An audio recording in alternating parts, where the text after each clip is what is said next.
Hello प्यारे बच्चों, स्वागत है आपका हमारे यूट्यूब चैनल में। आज के इस वीडियो में हम लोग आपके क्लास 12th फिजिक्स से आपका एक टॉपिक है ट्रांसफार्मर। इससे पहले भी हम लोगों ने इस टॉपिक में इसकी रचना, सिद्धांत और कार्यविधि को अच्छे से पढ़ रखा है। तो मैंने आपसे प्रॉमिस किया था कि इसके अगले आने वाले वीडियोस में हम लोग इससे रिलेटेड, वाइबा से रिलेटेड क्वेश्चन सीखने वाले हैं। तो इस वीडियो में हम लोग इससे वाइबा में जो भी क्वेश्चन बनने वाले होते हैं इस टॉपिक से, उन सभी को स्टेप बाय स्टेप देखते हैं। तो चलते हैं हम लोग अपने क्वेश्चन की तरफ बढ़ते हैं और सभी को अच्छे से सीखते हैं। यहाँ पर जो भी इस टॉपिक से रिलेटेड वाइवा में पूछे जाने वाले क्वेश्चंस आपसे बनने वाले हैं, उन सभी को मैंने एक सीक्वेंस में नोट डाउन कर लिया है। मैं वन बाय वन सभी का सलूशन आपको प्रोवाइड करता चलूँगा। तो आप अगर इन क्वेश्चंस को लिखना चाहते हैं तो मेरे साथ ही आप इन क्वेश्चंस का सलूशन लिख सकते हैं। हमारे पास यहाँ पर हमको पहला क्वेश्चन दिया गया है कि सबसे पहला आपसे क्वेश्चन बन सकता है कि ये जो आप, क्योंकि आप एग्जामिनर के पास आपका चार्ट पेपर होगा, उस पर जो है ट्रांसफार्मर का जो है वो फिगर बना होगा, तो आपसे पूछ सकता है एग्जामिनर। क्या पूछ सकता है? पहला क्वेश्चन आपका है कि ट्रांसफार्मर क्या है। आप बताइए, आपने इस चार्ट पेपर में क्या बनाया है, ये क्या है, ट्रांसफार्मर क्या होता है। तो आप बताएंगे कि ट्रांसफार्मर एक ऐसी युक्ति है, ट्रांसफार्मर एक ऐसी युक्ति है जिसे प्रत्यावर्ती धारा यानी अल्टरनेटिंग करंट, जिसको हम लोग एसी भी बोलते हैं, के विभव को परिवर्तित करने के लिए प्रयुक्त किया जाता है। एक बार पुनः सुनिएगा। ट्रांसफार्मर एक ऐसी युक्ति है जिसे प्रत्यावर्ती धारा यानी अल्टरनेटिंग करंट, जिसको हम लोग एसी भी बोलते हैं, के विभव को परिवर्तित करने के लिए प्रयुक्त किया जाता है, जो कि आपका ये पहले क्वेश्चन का आंसर हो जाएगा। फिर इसी क्रम में आपका दूसरा क्वेश्चन बन सकता है, ट्रांसफार्मर का मुख्य कार्य क्या है। तो ट्रांसफार्मर का मेन काम ये होता है कि इसका मुख्य कार्य होता है कि प्रत्यावर्ती धारा यानी एसी वोल्टेज को बढ़ाना या घटाना, जबकि आवृत्ति लगभग वही रहती है। इसका काम होता है कि एसी अल्टरनेटिंग करंट, जिसको हम लोग हिंदी में प्रत्यावर्ती धारा बोलते हैं, उसके वोल्टेज को बढ़ाना यानी इंक्रीज करना या डिक्रीज करना, जबकि क्या होता है, आवृत्ति लगभग सेम ही रहती है। फिर आपका अगला क्वेश्चन नंबर 3 है। क्वेश्चन नंबर 3 में हमसे पूछा गया है कि ट्रांसफार्मर किस प्रकार की धारा पर कार्य करता है।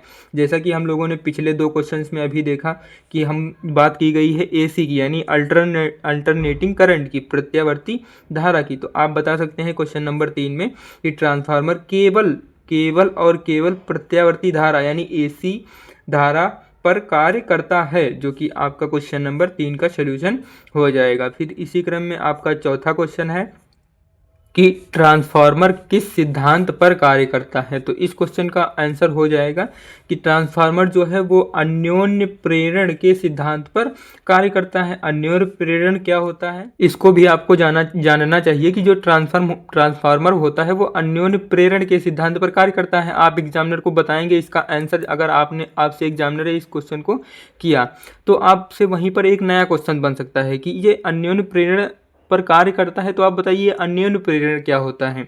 तो आप अन्योन्य प्रेरण की परिभाषा बता सकते हैं कि जब निकट स्थित किन्हीं दो कुंडलियों में से किसी एक में प्रवाहित वैद्युत धारा के मान में परिवर्तन करते हैं तो दूसरी कुंडली से बद्ध चुंबकीय फ्लक्स के मान में परिवर्तन के कारण उसमें एक प्रेरित वैद्युतवाहक बल उत्पन्न हो जाता है। यदि इस कुंडली का परिपथ पूर्ण है तो इसमें एक प्रेरित धारा भी बहती है।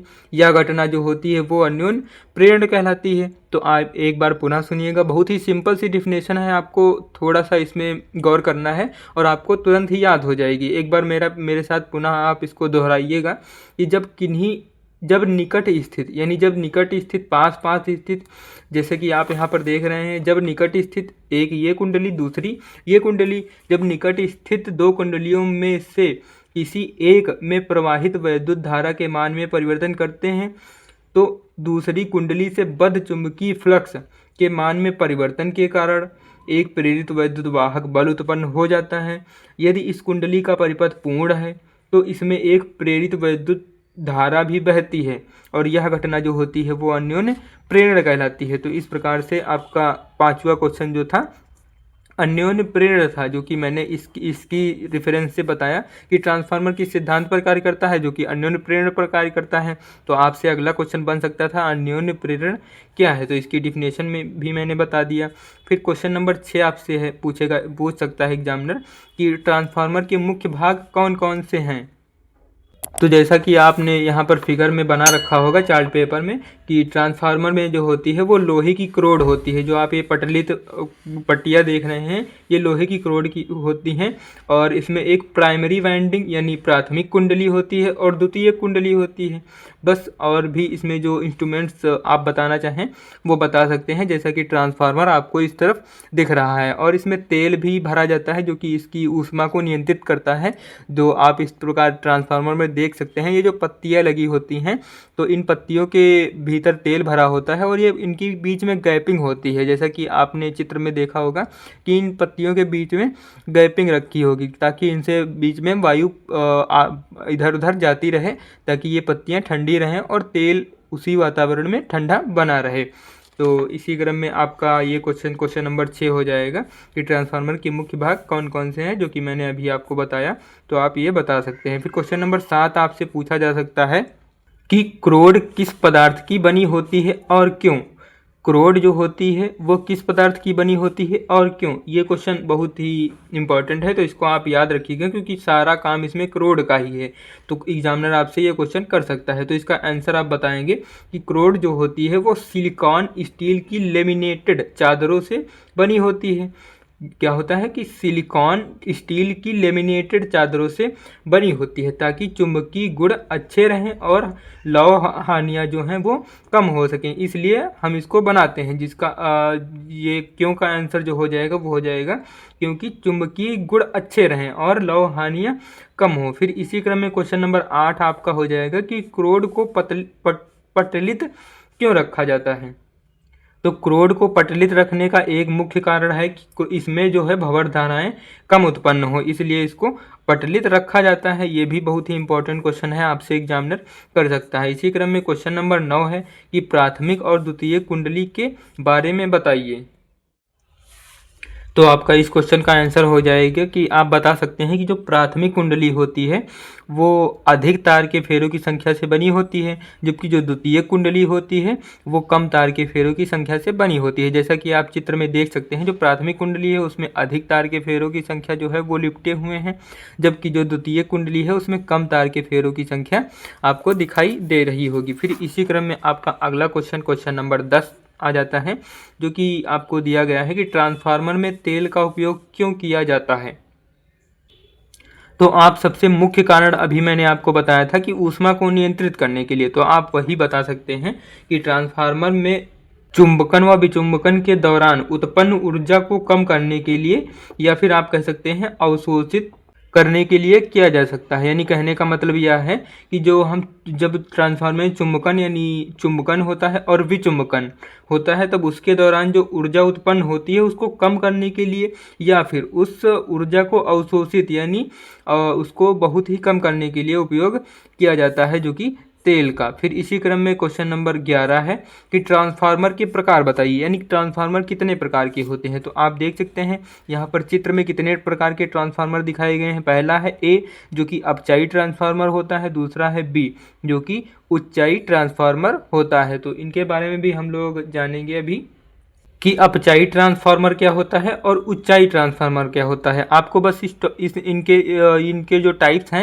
यानी प्रकार हैं इनके बारे में इतना जानने की आवश्यकता है। इस क्वेश्चन में आपको पूछा जा सकता है कि अपचाई ट्रांसफार्मर के बारे में बताइए कि अपचाई ट्रांसफार्मर क्या होता है। तो आप बता सकते हैं अपचाई ट्रांसफार्मर जो होता है वो हाई वोल्टेज को लो वोल्टेज में कन्वर्ट करता है। फिर आपसे पूछा जा सकता है ठीक है आप अब उच्चाई ट्रांसफार्मर के बारे में बताइए कि ये क्या होता है। तो आप बता सकते हैं कि उच्चाई ट्रांसफार्मर जो होता है वो लो वोल्टेज को हाई वोल्टेज में कन्वर्ट करता है। जैसा कि आप चित्र में ही इसके नाम से जान सकते हैं कि अपचाई यानी अपचाई घटते हुए क्रम में यानी हाई वोल्टेज को लो वोल्टेज में कन्वर्ट करने का काम अपचाई ट्रांसफार्मर करता है, जबकि लो वोल्टेज को हाई वोल्टेज में कन्वर्ट करने का काम जो है वो उच्चाई ट्रांसफार्मर करता है। तो इसी क्रम में आपका अगला क्वेश्चन हो जाएगा क्वेश्चन नंबर 12। तो आप इसका आंसर बता सकते हैं कि ट्रांसफार्मर डीसी पर काम नहीं करता क्योंकि यह विद्युत चुंबकीय प्रेरण के सिद्धांत पर कार्य करता है जिससे इसके लिए चुंबकीय क्षेत्र में परिवर्तन की आवश्यकता होती है और डीसी में धारा स्थिर होती है जिससे कि चुंबकीय क्षेत्र बदलता नहीं है और ईएमएफ उत्पन्न नहीं होता है। और साथ ही क्या बता सकते हैं कि कम प्रतिरोध के कारण वाइंडिंग जो है वो जल सकती है। इसके लिए हम लोग डीसी जो है करंट का उपयोग नहीं करते हैं। फिर अगला क्वेश्चन है क्वेश्चन नंबर 13। ये जो आपका ये क्वेश्चन मैंने आपको बताया ये डीसी पर क्यों नहीं काम करता है, ये बहुत ही इंपॉर्टेंट है। और क्वेश्चन नंबर 13 भी काफ़ी ज़्यादा इंपॉर्टेंट है। ये भी आपसे पूछा जा सकता है कि आदर्श ट्रांसफार्मर क्या होते हैं। तो आदर्श ट्रांसफार्मर आपको पता ही होगा। ये आदर्श ट्रांसफार्मर एक काल्पनिक ट्रांसफार्मर होता है। इसमें ऊर्जा की कोई हानि नहीं होती है, यानी इसकी जो दक्षता होती है वो 100% होती है। इस आदर्श ट्रांसफार्मर की दक्षता जो होती है वो 100% होती है। ये आपका इसका सोल्यूशन बता सकते हैं। फिर क्वेश्चन नंबर 14 आपका है कि ट्रांसफार्मर की दक्षता क्या होती है। आपसे एग्जामिनर क्वेश्चन कर सकता है कि ट्रांसफार्मर की दक्षता क्या होती है। तो ट्रांसफार्मर की दक्षता का जो सूत्र होता है उसको हम लोग इस प्रकार लिख सकते हैं कि N = में होता है, ऊपर में होता है द्वितीयक कुंडली से प्राप्त ऊर्जा, द्वितीयक कुंडली से प्राप्त ऊर्जा, द्वितीयक कुंडली से प्राप्त ऊर्जा होता है, और जो इसके बटे में होगा वो प्राथमिक कुंडली को दी गई ऊर्जा जो होती है वो नीचे हम लोग लिखते हैं, तब उसकी दक्षता हम लोग फाइंड आउट करते हैं। या फिर आप बता सकते हैं कि आदर्श ट्रांसफार्मर की दक्षता जो होती है 100% होती है, लेकिन विभिन्न रूप में ऊर्जा के ह्रास के कारण किसी भी ट्रांसफार्मर की दक्षता 100% से कम होती है। ऊर्जा के ह्रास को कम करके ट्रांसफार्मर की दक्षता लगभग 90% तक की जा सकती है। ये आप इसका आंसर बता सकते हैं, जो कि काफ़ी ज़्यादा सिंपल है। क्वेश्चन नंबर 15 आपका जो है वो ट्रांसफार्मर का सूत्र आपसे पूछा जा सकता है। तो ट्रांसफार्मर का सूत्र होता है EP, जहाँ पर E प्रेजेंट कर रहा है प्रेरित वैद्युत वाहक बल को, और P प्रेजेंट कर रहा है प्राइमरी में, और अपॉन में ES यानी प्रेरित वैद्युत वाहक बल सेकेंडरी में, जो कि होता है प्राथमिक कुंडली में फेरों की संख्या यानी NP, अपॉन में द्वितीयक कुंडली में फेरों की संख्या यानी NS, जो कि ये इसका फार्मूला होता है, और यही आप इजीली बता सकते हैं। तो ये आपके 15 क्वेश्चन थे। और भी इस टॉपिक से, इस चैप्टर में जो आपकी डिफिनेशंस हैं और जिनमें छोटे छोटे क्वेश्चंस बनने वाले होते हैं, वो भी इस चैप्टर से जो डिफिनेशंस हैं उनको भी आप याद कर लीजिएगा, एक बार देख लीजिएगा। हालांकि यही क्वेश्चन आपके इनफ हैं आपके इस टॉपिक से रिलेटेड। तो आई होप ये क्वेश्चन आपने इजीली समझ लिए होंगे। फिलहाल के लिए आप इन क्वेश्चंस को देख कर ही आप अपने प्रेजेंटेशन या फिर वाइवा में जाइएगा, क्योंकि आप इससे बहुत ही बेटर कर सकते हैं। मैं आपसे ये बात बोल रहा हूँ दावे के साथ। आई होप आप इन क्वेश्चंस को अच्छे से पढ़ के याद करके ही अपने वाइवा प्रैक्टिकल के लिए जाएंगे। तो आज के लिए इतना ही। इस वीडियो में आपको इसका इजी सोल्यूशन फाइंड आउट हो गया होगा और आपको थोड़ी बहुत राहत भी मिली होगी। इस टॉपिक से रिलेटेड आपकी टेंशन थोड़ी कम हो गई होगी। तो आज के लिए इतना ही।